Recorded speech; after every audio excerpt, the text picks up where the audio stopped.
E aí, gurizada, como é que vocês estão? Hoje eu tô pistola e a gente vai conversar sobre o Auto-Evolucionário e o porquê que a gente tem um vilão tão bem feito e temos o Kang, que é Tão mal feito. senta que lá vem a história. Gurizada, antes de começar, é claro, não se esquece de se inscrever no canal, que me ajuda muito a produzir mais e mais conteúdo pra vocês, beleza? Vamos nessa! O Auto-Evolucionário. Tenho certeza que todo mundo que assistiu, já teve a oportunidade de assistir Guardiões da Galáxia 3, teve a oportunidade justamente de conhecer essa face, esse novo vilão da Marvel, que é o Auto-Evolucionário, e que, cara, tá sensacional. Eu acho que fazia muito tempo que eu não vi um vilão que ele tinha os ideais muito parecidos com o Thanos, né? E isso é muito interessante. A gente tem muitas vezes na Marvel esses vilões que eles não têm, a gente, né, não coloca como se eles tivessem ideais ou objetivos tão obscuros, né? Tem uma frase que eu gosto muito, até que o Peter falou esses tempos, que ele falou que assim, o Thanos às vezes a gente até entende o que ele queria, o Gore, por exemplo, do Thor, a gente às vezes entende mais ou menos o que eles queriam fazer, não concordamos, mas conseguimos entender de certa forma.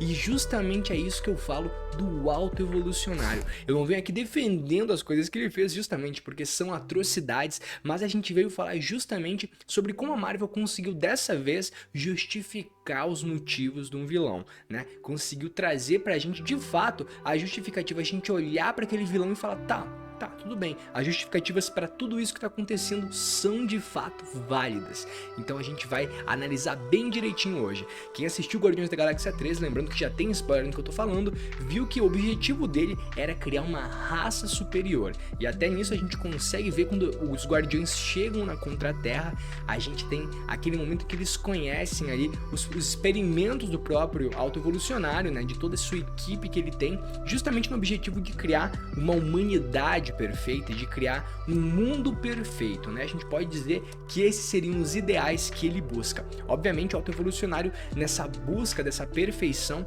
a gente tem ali as atrocidades que ele acaba cometendo contra a própria equipe do Rocket, né? Contra os amigos do Rocket, lá no comecinho, justamente a criação do Rocket. E uma coisa interessante é que o filme começa justamente com o Auto-Evolucionário mandando o Warlock ir atrás do Rocket, pelo fato de que por algum motivo tem alguma coisa que acontece que o Rocket se destacou, que o cérebro do Rocket virou uma coisa tão essencial, virou uma coisa tão fora do comum pra ele, né? Uma inteligência tão grande que ele falou, cara, eu quero o cérebro desse cara. E é aí que mora o grande problema.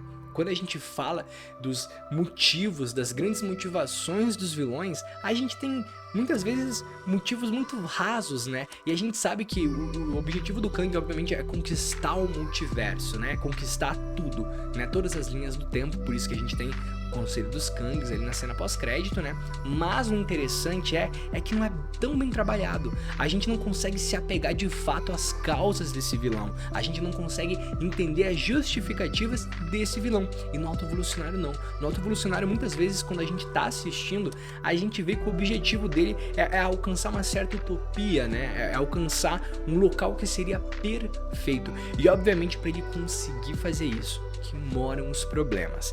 Como vocês viram, tudo começa com os testes, né? E como qualquer coisa que acontece até hoje no mundo real, são os testes em animais. Esses testes acabam acontecendo no Rocket, nos amigos dele que a gente vê ao longo do filme, né? E que obviamente eles sofrem tortura de fato, torturas, né, surreais, horrendas, em que a gente acaba se apegando muito aos animais já no começo. A gente começa a de fato criar um apego e um ranço do vilão de fato, assim, mas de uma maneira que a gente consegue se apegar de fato, né, tanto de não gostar, tanto quanto olhar e falar, tá, ele tava fazendo os experimentos. Então o que acontece? As justificativas do Auto-Evolucionário são muito, mas muito bem trabalhadas.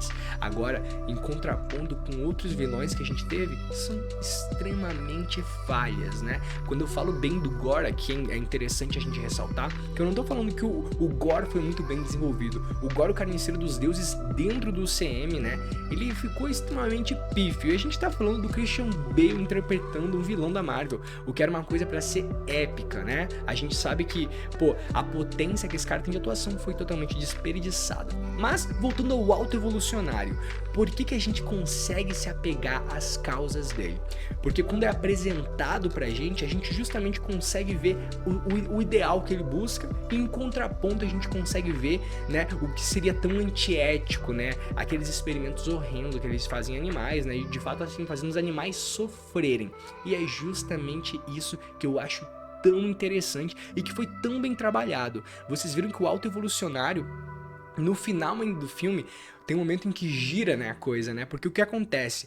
O motivo principal dele atrás do Rocket é entender o que aconteceu no cérebro daquele guaxinim que fez ele ficar tão inteligente. Tanto que é justamente por causa do Rocket que a Contra-Terra, em teoria, está existindo. Porque foi o Rocket que falou, não, mas ó, se você mudar e alterar o fluxo ali, você vai conseguir criar humanos, essas misturas aí, esses ideais que você busca nos humanos com animais, né, que sejam mais seres inteligentes e não seres irracionais que se atacam, que era a grande temática do filme. Então isso é muito interessante. Mas agora, olhando aí no contraponto justamente do final do filme, né, quando eles estão ali, né, a própria equipe junto com o autoevolucionário, né, uma equipe de cientistas, né, a gente pode colocar desse modo, não são cientistas, né, são os lacaios do autoevolucionário, mas de qualquer modo é interessante. O que acontece no final do filme, quando né, ele pede pra eles irem com a nave, assim, atacar de fato a cabeça do Celestial lá de lugar nenhum, né, que justamente os ladrões lá que estão junto com o Peter Quill, os saqueadores, vão tentar salvar os Guardiões da Galáxia, né, e salvar as crianças, que tem lá toda a questão da trama mesmo pra quem assistiu,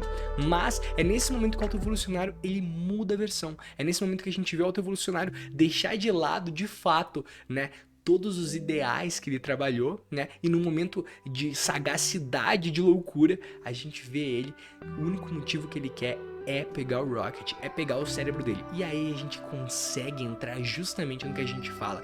A gente teve um ideal que foi apresentado, a gente teve as motivações que foram muito bem desenvolvidas e no final a gente tem esse plot dele, no momento de extrema raiva ele fala, tá, foda-se, eu vou perder tudo, mas eu vou conseguir o cérebro do Rocket.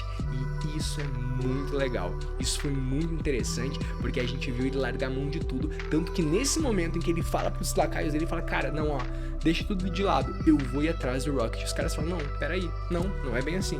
Tanto que quando eles vão tentar, né, de fato assumir o controle da nave, como se fosse assim, aquelas questões que a gente vê muito em Piratas, né, que eles assumem o controle do navio, né, eles depõem o capitão, não acontece. Quando eles tentam fazer isso, o autoevolucionário, por ter um grande poder, dá uma explosão, né, a gente pode até falar telecinética, quem sabe, né, que joga todo mundo pro lado, né, acaba, acho que, mandando todo mundo de Americanas, e nesse momento ele assume a nave e fala, agora eu vou atrás do Rocket. E dito e feito, ele vai atrás do Rocket, só que a gente sabe, né, que no final, quem saiu ganhando não foi o autoevolucionário, né, porque justamente o Rocket ele teve sozinho muito tempo, mas no momento que a gente tá falando, peraí, acho que agora é o fim do Rocket, como foi muito bem vendido pra gente, a gente vê justamente, né, os Guardiões se unindo e salvando todo mundo e metendo a porrada de um jeito sensacional, bem a lá estilo Guardiões da Galáxia, né, no autoevolucionário, e desse modo acabando com ele e até deixando ele parecido com um Caveira Vermelha. Até vou colocar a foto aqui pra vocês verem,